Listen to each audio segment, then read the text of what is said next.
My husband called and said that he'd gotten orders that we were going to be transferred, and I said, where? And he said, Dallas, Texas.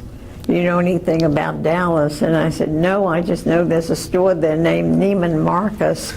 And it so happened that it was Ed Marcus, who was in the Adjutant General's department, who had given him his orders. And when he did, he also gave us the names of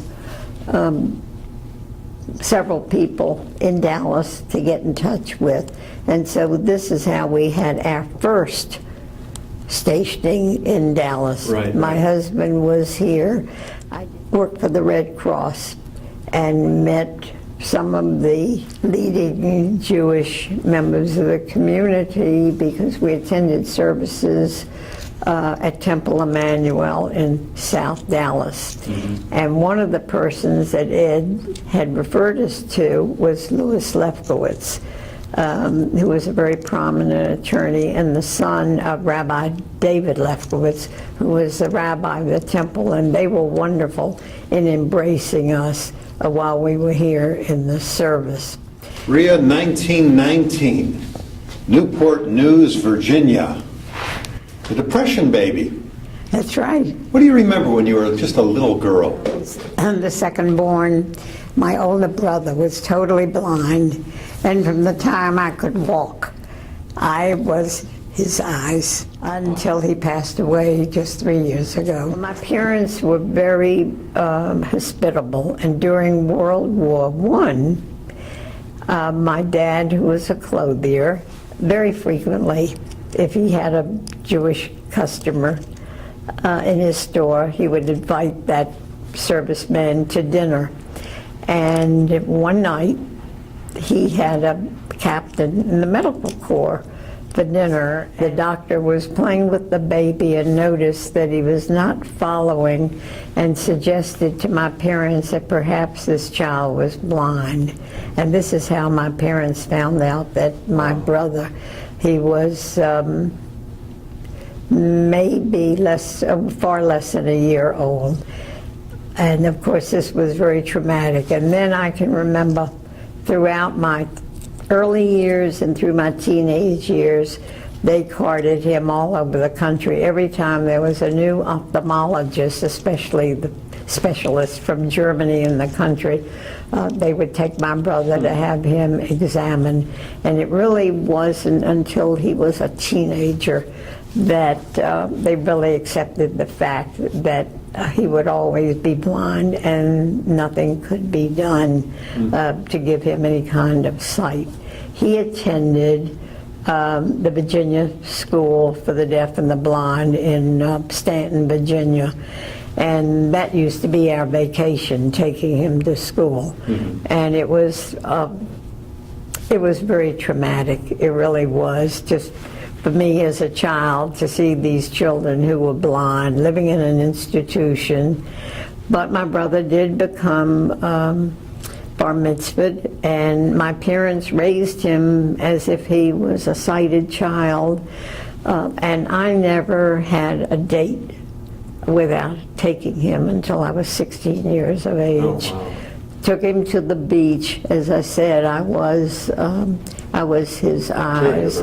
But it was a very meaningful experience. I don't ever remember resenting it, but I do think it had a lot to do with the fact that I projected and have a lot of sensitivity and concern for people who have aberrations of any kind, whether they be emotional, whether they be physical.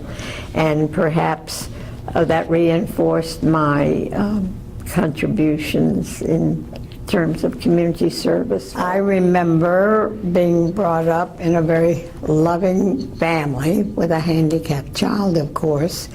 I had a younger brother and a younger sister who came along. I went to the Newport News High School. I graduated second in my class and did not go to Teachers College, where most of my friends and relatives had attended college. I wanted a liberal arts college. My mother, a Baltimorean, was very much interested in Goucher College for me, and I did win a scholarship there. Good for you. But chose to go to the College of William and Mary. In my community, my father's father was the first rabbi, and we were 5 generations eventually. He was one of the first Jewish residents in the city. And so my dad had sisters and brothers and all of their children there. So I had a very large extended family. Right.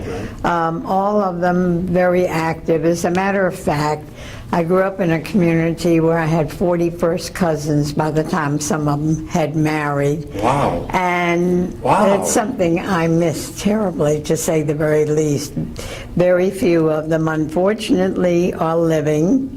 But there were about 7 of us who were within 5 years of one another, and we had a very good time. As a matter of fact, I could never do anything wrong at any party because it always got home to my mother before I got home, to say the very least. But I did go to William and Mary, where I carried 21 hours for 4 years. Wow. I graduated with honors and had majored in political science and sociology and had a minor in education. I had the good fortune of having had as a professor one of John Dewey's disciples, and so I was so-called one of the more progressive teachers. Fortunately, in contrast to many people, I did get a job teaching in Elizabeth City County.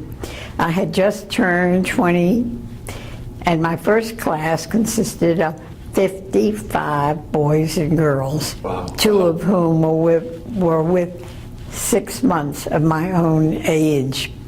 But having been brought up in the progressive method, I had them all divided into groups. So I was really teaching 3 skill level groups within one classroom. Right. Taught everything, including music, and I had a terrible time with that pitch pipe. My music supervisor came around every Friday, and every Thursday night I spent trying to get the right note and practicing for him. I was terrified of him. I was very active in college in a number of organizations. It also was my first encounter with anti-Semitism. I'd always been very much accepted and very active in high school. As a matter of fact, I won several awards upon graduation, including School Spirit and Service. When I went to college, however, they had sororities, but they did not have a Jewish sorority. And I wasn't aware of the fact that I would be blackballed because I was Jewish. I lived with a very dear friend of mine at the College of William and Mary, and she was very embarrassed being rushed, knowing that I couldn't be. But I had a very good experience there. I was active in other organizations, and I compensated for it very well. Most of the Jewish girls who were there were from New York and Connecticut, and I made lifelong friends. It was an eye-opening experience for me. During my summer of my junior year, there were 3 or 4 of us who wanted to spend the summer together being camp counselors. So we wrote to various P.O. boxes in the New York Times advertising, and ended up, ironically, at the Hebrew Home for Orphans summer camp in Arden, New York, all 4 of us. And this was a turning point in my life. I had never known children who had come from broken homes. I had never experienced children who had a parent in jail. I had never experienced youngsters who had been on drugs at that time. But being a sociology major, I got a lot of information for term papers that I wrote as a senior. The camp, ironically, or interestingly, I should say, was started by the Warner Brothers of Hollywood, because when they came to America's orphans, this is where they were put. They were put with families and started this orphanage for Jewish orphans or children who had one parent. When they made their money in Hollywood, it was quite an experience, and as I said, it was very traumatic, but by the same token, I learned a lot. It was my first exposure to an unprotected environment, to say the very least.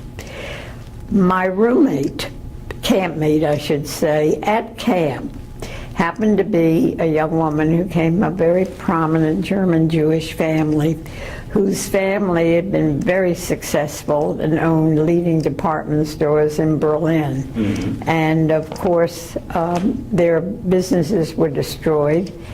They emigrated to New Jersey.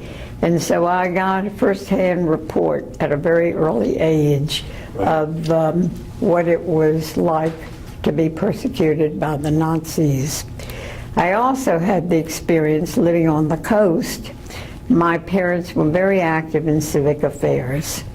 I grew up with that role model. And my mother, who started Hadassah in Newport News, and she also founded the National Council of Jewish Women, the women would go out to the boats and carry supplies. And I can remember as a child going out in the little boats to the ocean liners because these refugees were not allowed to debark in Norfolk, Virginia. This was my early knowledge of something going on in Germany, but we didn't know exactly what it was until the arrival of a number of refugees who settled in Newport News. And unfortunately, I have to confess, people were very snobbish and were not welcoming in the early days as they were later on when they understood the trauma of these people had endured. My mother's family was from Baltimore, and I can remember visiting often. I didn't go to Goucher because I knew I would be swallowed up by my mother's family, and also I wanted a coeducational school rather than single sex. In Baltimore, I became aware of various groups within the Jewish community who did not socialize or communicate with one another. There was the German Jewish Society, there was the Russian Jewish Society, there were the refugees. And so I had an experience of meeting people from all three groups. In my community, everybody went with everybody. We didn't have any social demarcation. But in Baltimore, I used to hear stories that if a German Jewish boy married, quote, out of his milieu, the family would practically disown him, and vice versa. So I grew up at a time where there were very definite cliques. I had not experienced that, as I said, in my own home community. My father and mother were both very active, as were many of my relatives.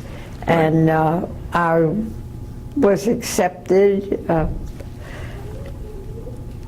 However, there were friends of mine I know who were barred from certain organizations because they were Jewish. I didn't think at the time it was for that reason. I thought it was just they just didn't make meet the membership criteria. But later in life I found out there was anti-Semitism in my community as well. Certainly there was segregation. And I grew up in my teen years in a home where the head of the Virginia Ku Klux Klan was our next door neighbor, and across the street was the leading Baptist minister. So I did become aware, very much aware, of the fact that there were people who didn't like Jews. I personally, as I said before, hadn't encountered that. My father was a member of the board at the bank. He was a leading clothier, very active in the Merchants Association. And I had a number of cousins who were in the professional community and very well accepted. Let's go back a little bit. Tell me about your grandparents. I never knew my grandparents on my father's side. And I had a grandmother in I never knew my grandfather on my maternal side. My maternal grandmother had been a lady-in-waiting to one of the courts in Austria. She was a matriarch, to say the very least. One of the reasons I didn't go to Goucher. But she was well cared for until she died at the age of 94 by two daughters who never married and a son who never married. And so family was inscribed from a very early age to me of being the highest priority. Your duty and responsibilities of your family came first. Now, did the Depression affect your family at all? Yes, I grew up where the Newport News Shipbuilding and Dry Dock Company, after World War I, really went kaput practically, and hundreds, thousands of people were laid off. I, as a child, saw the bread lines, the people standing in line to get a loaf of bread or to get a cup of coffee. And of course, my family had a lot of financial reverses at that time as well. Right. And we were very much aware of the Depression. In World War II now, how did the war affect your family? Well, I lived in a community of 34,000 people as a young child. Starting in 1937, 38, we were getting an influx of the Navy and military. We were situated on the James River and the Hampton Roads near the Atlantic Ocean. And so we had many of the most important strategic military bases. Within a 30-mile radius, we had the Naval Air Station, we had Fort Eustis, we had Fort Monroe, and we had the Seabees camp. In addition to that, we had the National Advisory Committee at Langley Field, which was part of the Air Corps as well. So we became acquainted with many, many servicemen. Right. As a matter of fact, my whole social life practically was going to dances for the USO. When I came back to Newport News after graduating, I taught school for 3 years. And I met many servicemen, officers and what have you. Married someone that I met at one of the dances. And he was in the service? No. No? No. In my area, there was also the Kecoughtan Hospital.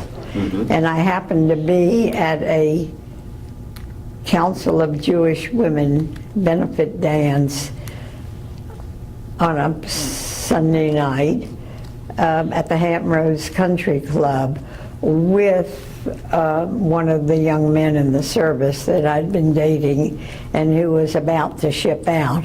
And it was at that particular dance I met my future husband. I did not know at the time that he was a doctor because I wasn't interested in dating doctors because we had a number of them in the family and I knew what their wives went through. I married a year after I met my husband, moved to New Jersey, at Bound Brook, New Jersey, and I went to work for the government. I worked at the Bound Brook Quartermaster Depot. I was the chief administrative clerk. As I reflect upon it, I can't believe how naive I was. I used to be sent into New York with a number of the officers who were going in on business because the commanding general of the depot wanted the civilians to be in uniform the same way the soldiers were, and we did not have women in the service at that time. I, on frequent occasions, was asked to deliver packages to a certain place. And then I was assigned meeting with various fashion designers to get a uniform for the civilians, which I did. Little did I know until after the war was over that I was carrying information to the Manhattan Project in New York City. Wow. Correct. That's where my destination was, all these packages that I was asked to deliver. Now, before I went into work for the Army, I had gone through military intelligence, had all kinds of questionnaires, had all kinds of investigation. It was while we were in New Jersey, soon after we were married, that my husband got his assignment to join the United States Army, and I returned to Newport News, Virginia, when he went to Shenango Shenango Training Center, where the Medical Corps was being trained. When I went to Newport News, I received a transfer and I worked in secret documents, troop movements. In addition to that, I was an air raid warden. In addition to that, I frequently went with the Red Cross to serve coffee and donuts at the railroad station. The troops would come in from Fort Eustis, and they would come to the C&O Railroad where they left the train and walked maybe a 5-minute walk and boarded the ships. When I was working at the port of embarkation, I also had the assignment and was picked up at all hours of the night. And don't forget, I told you we were in wartime, so everybody had their shades drawn every night. All the cars had the headlights half covered in black paint. And frequently I would have to be on duty, having to check the soldiers as they stepped off the train before they marched to the boat. And unfortunately had the experience of meeting and encountering not only college friends, but many people that I had known and a lot of the young men with whom I had danced and had a very good time at the USO parties. It was a very, very demanding job because I was scared to death I was going to talk in my sleep. My mother, she went up to visit her mother because her mother had need for her services at the point. And while she was there, my mother had a heart attack. My younger brother was in the service. He was in the infantry, and we didn't know exactly where. He was with the 29th Infantry Division. And it was when the doctor didn't think my mother was going to live that we were notified to try to get in touch with him. Through my commanding general, I found out that he had sailed and was on the high seas at the time, and of course had to keep that information to myself. I took care of my blind brother because my father had departed for Baltimore by going up on a bus. You know, we were not able to travel very often by train because all of the troop movements took place. The C&O Railroad, the destination of Newport News, was a very, very busy termination point. You and Jules are up on the East Coast. What brought you guys down to Dallas? I joined him in Ann Arbor, Michigan, where he was stationed. It was there that I was chief clerk of the officer candidate school for the Judge Advocate General's Department. And little did I know then that the people I worked with were going to be on the chief tribunals and attorneys at the Nuremberg trials. It was there one day as I was processing a new class on a Saturday morning that my husband called and said that he'd gotten orders that we were going to be transferred. And I said, where? And he said, Dallas, Texas. Then he got sent back to Ann Arbor, and during that time sent temporarily to Walter Reed Hospital for training to go to the South Pacific. Did not get orders to go to the Pacific, but I ran into some health difficulties there, and it was advised that I be shipped home. I landed in Norfolk, Virginia. I did give birth to our first son in Newport News. My husband was then shipped back to Dallas, to the 5th Bearing Command, where he was chief of medicine. I was in Newport News for 10 months while he was in Dallas, and he got out of the service in Dallas and had been invited to join the faculty of the newly created medical school here, which was Southwestern Medical School at the time, and I joined him here with a 10-month-old baby. Had quite an experience flying out because one engine caught on fire en route from Norfolk, and we turned back to Washington. But we finally made the trip after 14 hours. I arrived with a 10-month-old baby in a house that wasn't furnished, knowing very few people, and 10 days later took critically ill and was hospitalized, and I wasn't expected to live. And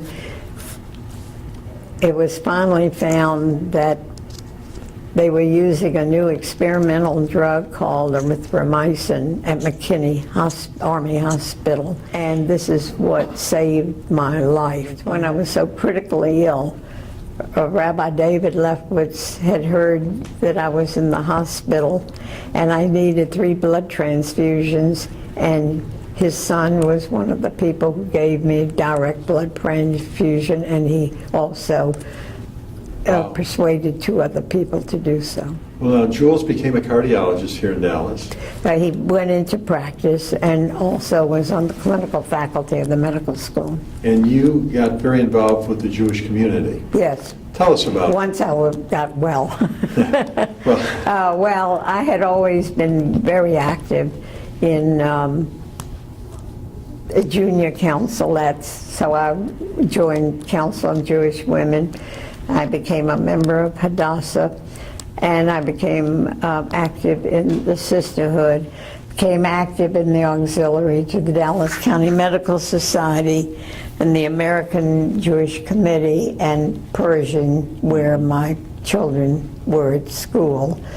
And also when they moved to St. Mark's, I was active in the St. Mark's parent group. I also was a member of the board of the United Nations.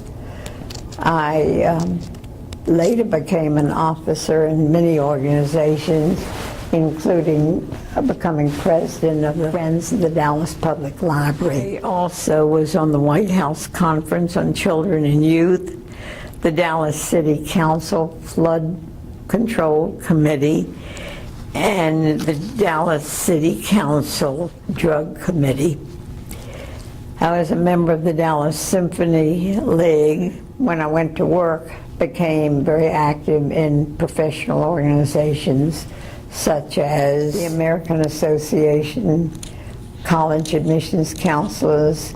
I was a co-founder of the Texas Association of College Admissions Counselors and was president-elect. I chaired many seminars.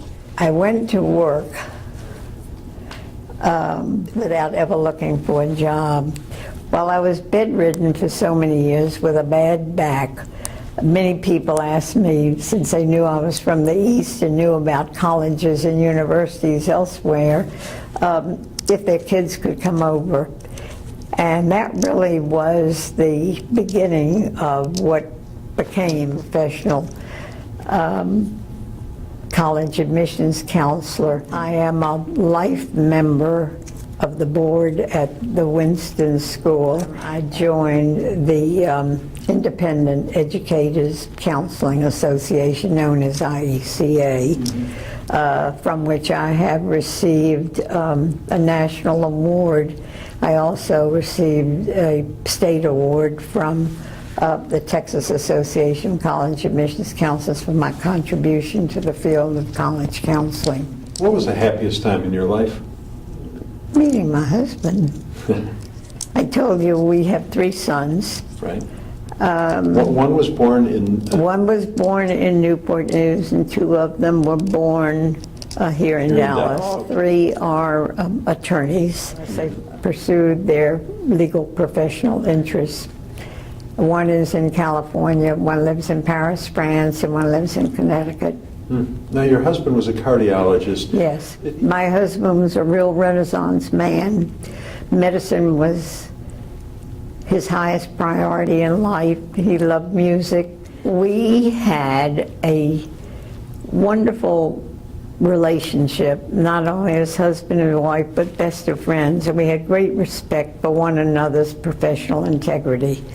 Naturally, telephone calls came into the house, but I never repeated who he took care of, and he had the same respect for my professional integrity, even when I went into practice privately and I officed at home. Now, you've lived through so much in your lifetime. Is there something that really, on the national scale, that really affected you? The Kennedy assassination. I had just seen the president and his wife in the motorcade on Lemon Avenue. I had the opportunity to go to the luncheon, but had a responsibility to accept the invitation of a very dear friend whose birthday party was being celebrated, and so I gave up going to the Market Center and went out to the Columbian Club. On arrival, heard that he'd been shot, and the waiter said, "Mrs. Wolfram, you're wanted on the phone." And it was my husband, who was at grand rounds at Parkland Hospital, who said, "I guess you heard the news. Don't say anything to anybody, but he's DOA, dead on arrival. Go pick the kids up." It was a very traumatic time because there'd been a buildup in this milieu of hate. The John Birch Society was very active in my neighborhood. There were a lot of polarization of people politically, and all of us were very apprehensive about the arrival of Kennedy.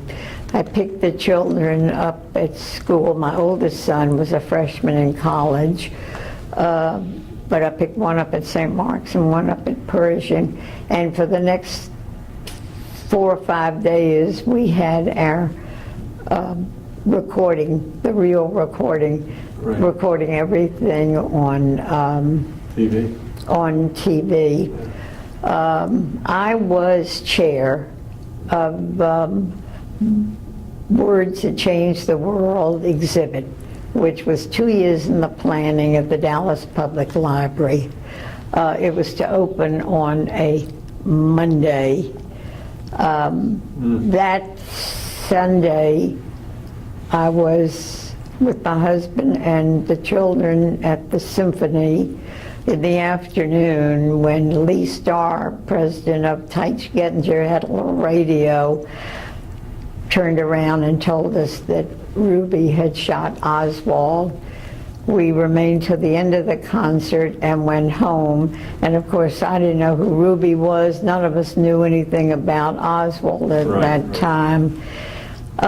It was a year really of mourning, where our desire was just to be with one another and appreciate one another, followed with a great deal of interest, of course, later on, the Warren Commission, and I happened to be in the hospital again at the time that John Curry, who was chief of police, was brought into the hospital the night that he collapsed from a lot of stress and strain. So in lots of ways, it touched my life in ways that was more than just the significance of the killing of a president.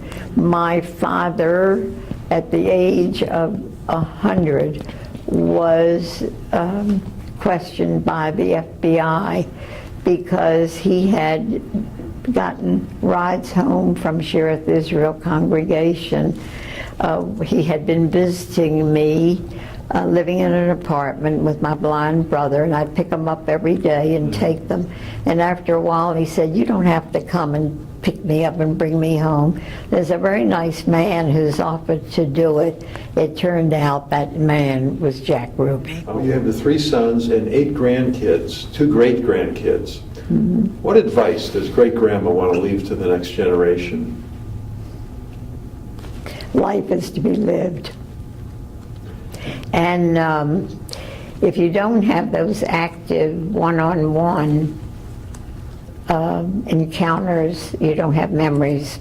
And I really think, because I'm so allergic to medication, I think it was my holding on to my memories and my experiences that provided me with my greatest strength. You gave us a lot of information. You didn't I have. I've had, when I was very ill, very ill, and they were trying to get hold of the doctor, and my husband was at a medical meeting and they couldn't reach him. They couldn't. Rabbi Olin, our rabbi, came into town, and Rabbi Olin saw I was in a lot of pain because I'm one of those 5%ers who can't take meds. Right. And he said, "Don't worry, Rhea." He said, "Don't worry about dying." He said, "I'll put on your tombstone, here lies a poor woman who led a rich life." You did a great job today.